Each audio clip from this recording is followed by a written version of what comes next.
Hola, ¿cómo están amigos? Shalom, un saludo muy especial a cada uno de ustedes. Un shalom bien grande para todos los estudiantes de nuestra comunidad Beit Shalom, acá en Quito, Ecuador, y en el resto del mundo. Un saludo también para nuestros alumnos virtuales que se siguen sumando al canal de YouTube. Bienvenidos todos. Esta es la clase número 7 del módulo inicial. Esta es la clase número 7 del módulo inicial. En la última clase estuvimos haciendo una revisión general sobre un tema muy importante dentro del conocimiento histórico que debe tener todo creyente sobre los evangelios y sus autores. Establecimos que en la actualidad nadie puede asegurar con absoluta certeza que los textos que conocemos como los evangelios sean efectivamente autoría de los discípulos originales, de cuándo fueron escritos ni de cómo llegaron hasta nuestros días. La ciencia histórica y la arqueología bíblica han hecho grandes descubrimientos que nos han permitido tener referencias lo más cercanas posibles a los textos originales. No estamos diciendo que estos textos no sirven. Lo que estamos diciendo es que no podemos de ninguna manera considerarlos normativos, es decir, ni vinculantes ni doctrinales para los creyentes noajidas gentiles temerosos de Dios. Dejamos unas preguntas planteadas y vamos a tratar de responderlas en esta clase. Las preguntas eran: ¿quién era Dios para los judíos? ¿Y cuál es el concepto de monoteísmo hebreo? Bien, ¿cuál es la clase de hoy? La clase de hoy es sobre monoteísmo hebreo. Antes de comenzar, hacemos una importante aclaración. No pretendemos convencer a nadie. Cada quien es libre de pensar y creer lo que mejor se adapte a sus propias definiciones y conceptos. Mi propósito como maestro es ofrecerte información, contenido de valor, argumentos espirituales académicos, objetivos, recopilados, investigados y preparados para que tú los consideres, los valores y los adoptes o los descartes, nada más. Bien, comencemos con una pequeña introducción. Aunque parezca algo sencillo explicar quién o qué es Dios, en realidad no lo es. Tal es el grado de condicionamiento sobre el concepto de Dios que los medios, la televisión, el cine, los libros, la religión y las leyendas y tradiciones que existen sobre Dios, que lo que han hecho en realidad es deformar la idea que tenemos de lo que es el Ser Supremo universal. Por supuesto, no estoy tratando de explicar quién o qué es Dios. Todo esto se encuentra más allá del poder de las palabras, más allá de la capacidad del oído para escuchar y más allá de la mente humana para comprender con claridad. En otras palabras, podemos pensar y racionalizar todo lo que queremos, que de todos modos nunca vamos a poder comprender a Dios ni expresar su esencia.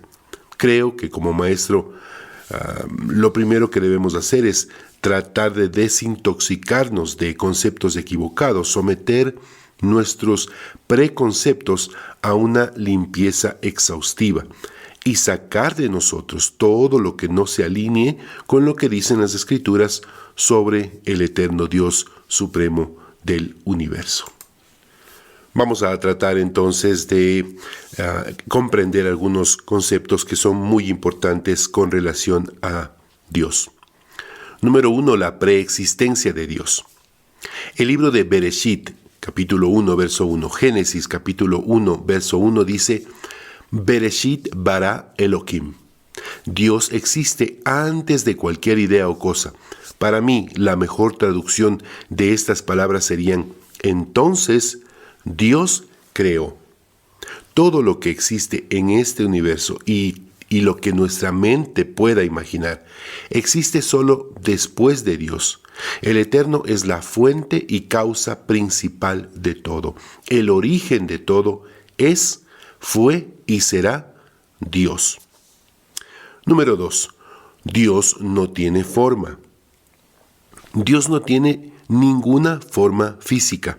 Los versos que hablan de sus manos, su oído, su rostro, su corazón, etc., son solo una manera que tienen las Escrituras para ponerlo al alcance de nuestra comprensión humana. A esto se le llama antropomorfismo.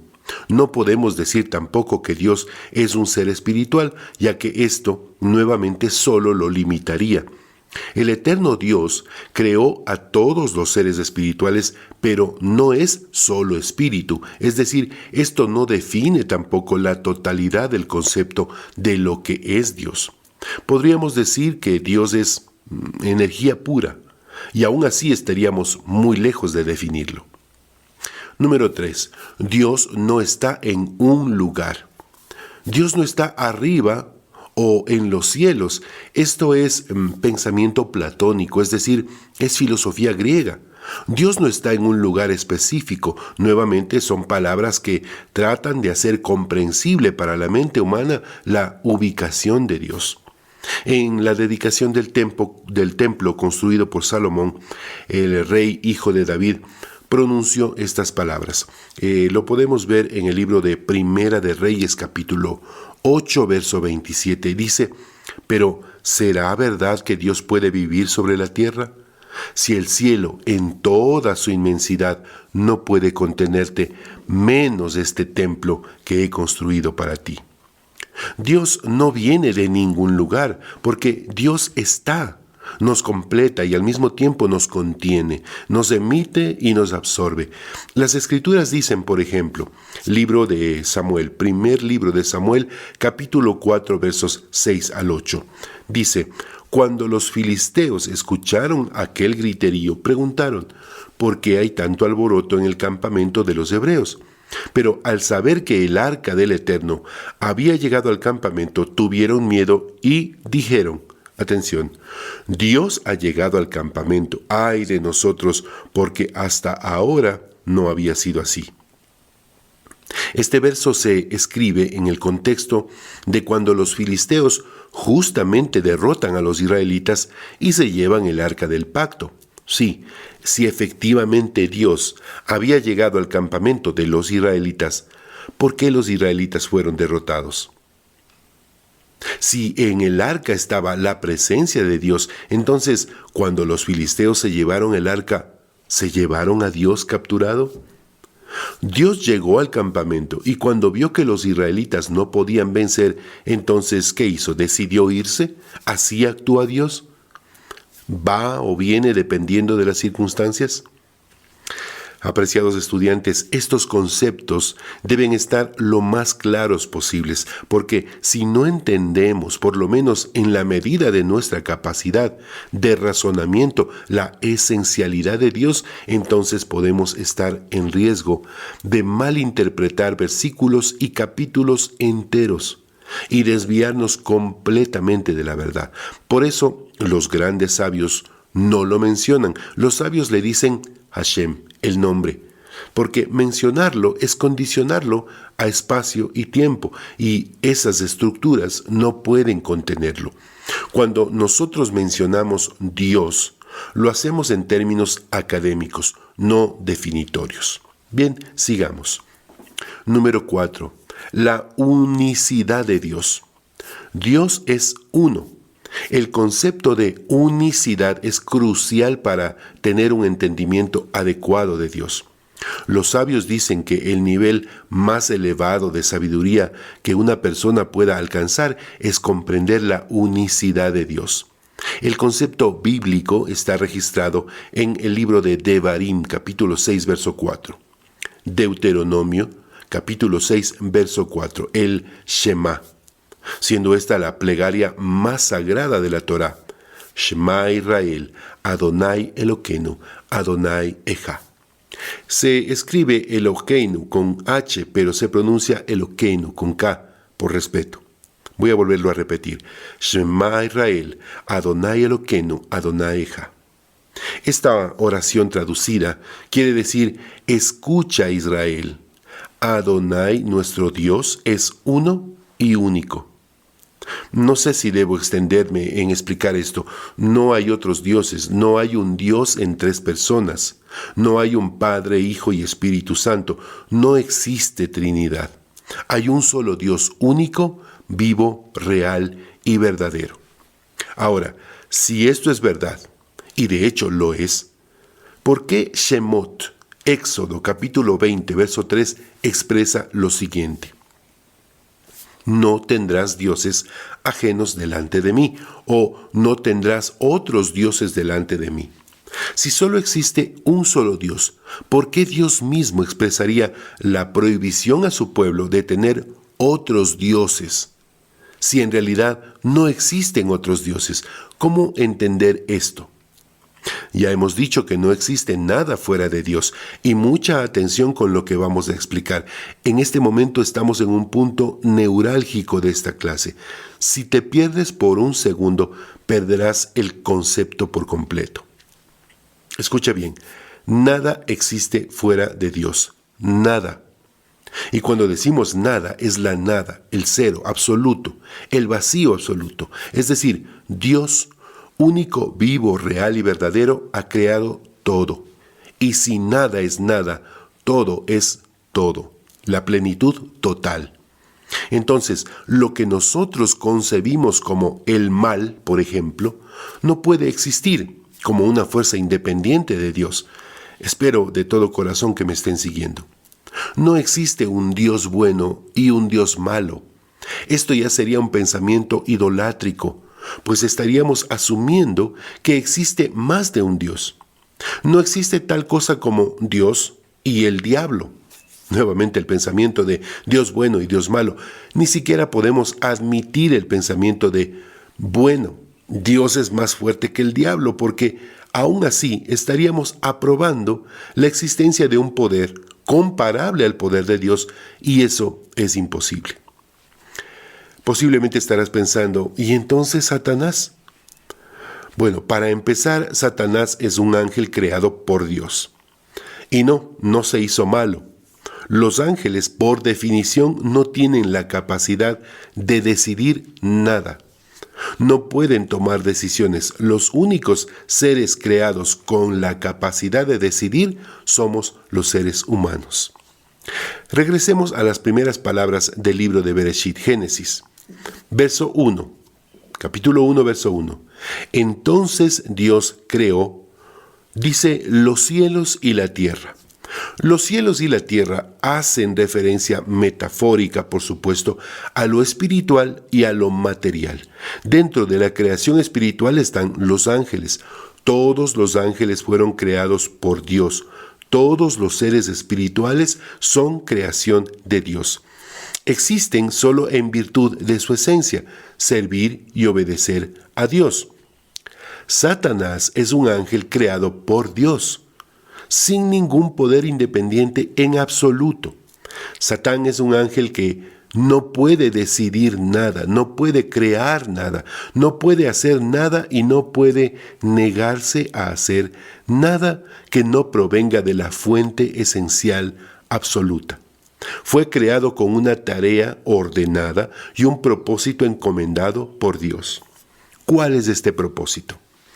Ofrecerle al ser humano la capacidad de ejercer su libre albedrío, darle al ser humano la oportunidad de escoger entre el bien y el mal. Cuando el texto de Éxodo, Shemot 23, dice, no tendrás dioses ajenos delante de mí, o no tendrás otros dioses delante de mí, no quiere decir que existen otros dioses. Lo que quiere decir es que cada uno de nosotros tenemos la oportunidad de escoger entre el bien y el mal, dos caminos que provienen de una misma fuente, Dios. A ver, ¿me estás diciendo que Dios creó el mal? No, te estoy diciendo que Dios creó todo, que no existe ninguna otra fuente creativa. Te estoy diciendo que lo que nosotros concebimos como el mal no fue creado con un propósito negativo. Creo que se puede entender mejor de esta manera. Piensa en un atleta de categoría mundial, un profesional en salto alto. Cuando el entrenador le levanta la barra, ¿le está haciendo un bien o un mal? Piensa en esto y responde. Cuando el entrenador de este campeón, atleta de categoría mundial, cuando el entrenador le levanta la barra, ¿le está haciendo un bien o un mal? ¿Qué dirías? ¿Le está tratando de hacer la vida más difícil o le está ayudando a sacar a relucir todo su potencial? Obviamente el entrenador quiere que el atleta tenga éxito, que sea un campeón mundial, y si es un buen entrenador, sabe cuándo y cuánto debe alzar la barra.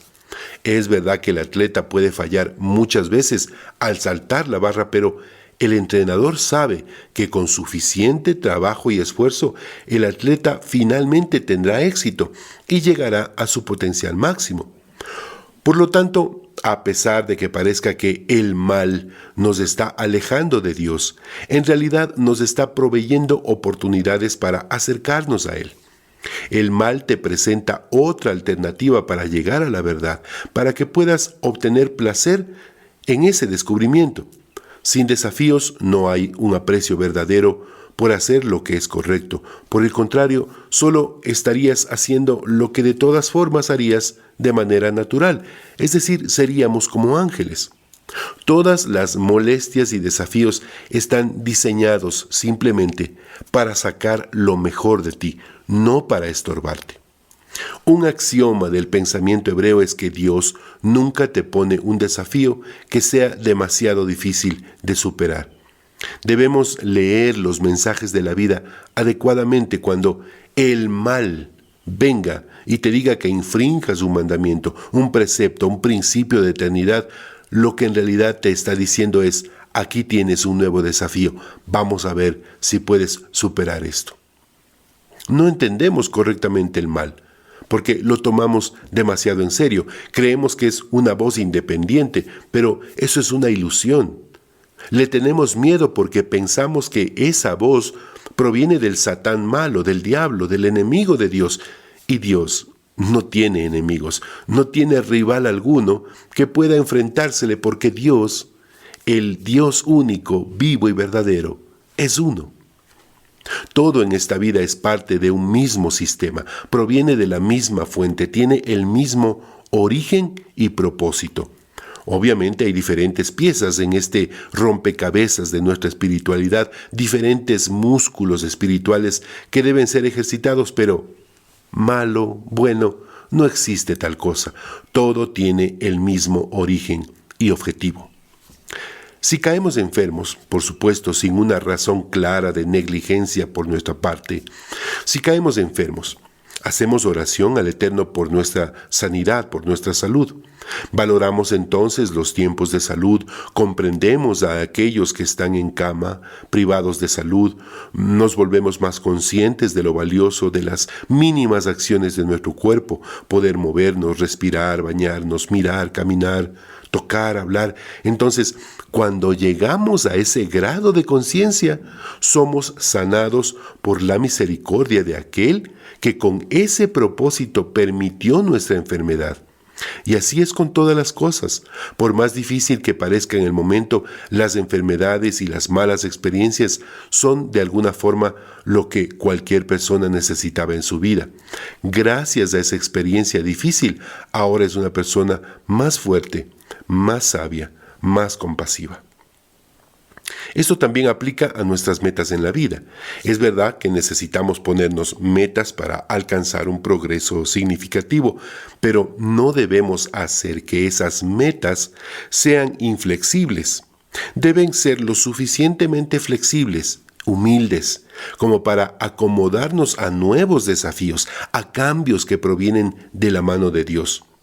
Así es como Dios nos guía y nos conduce. Dios puede cambiar el clima para asegurarse de que caminemos en la dirección adecuada. Pero si nuestros planes están definidos tan firmemente que no pueden acomodarse a cambios, entonces eso es de alguna manera idolatría. Eso es tener otros dioses. ¿Cuáles otros dioses? Nuestras metas. Entonces, eso es irse en contra del concepto de que Dios es uno. Debemos batallar constantemente con la ilusión de que las fuerzas del bien y del mal están luchando la una con la otra. En realidad, todas las ocurrencias de la vida están apuntando en la misma dirección. El mal es un desafío que nos acerca más a Dios al darnos la oportunidad de tomar la decisión adecuada y precisamente ganarnos esa cercanía.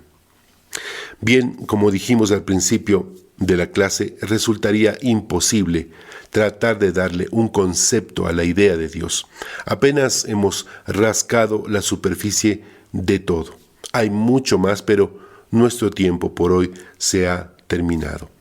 En nuestra próxima clase estaremos estudiando sobre el nombre de Dios.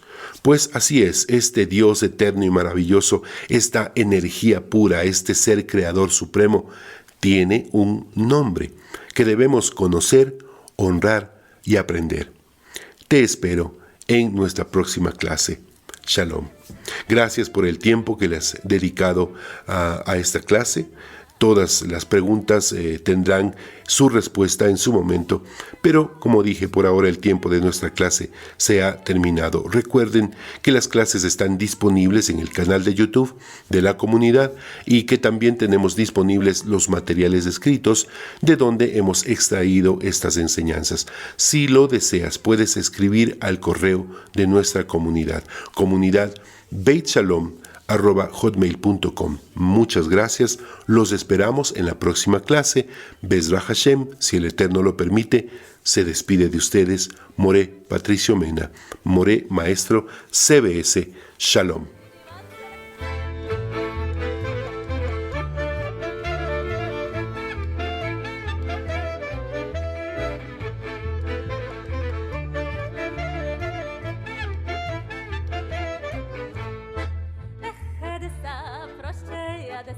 Hier nog dir wel ik ben ken, mama de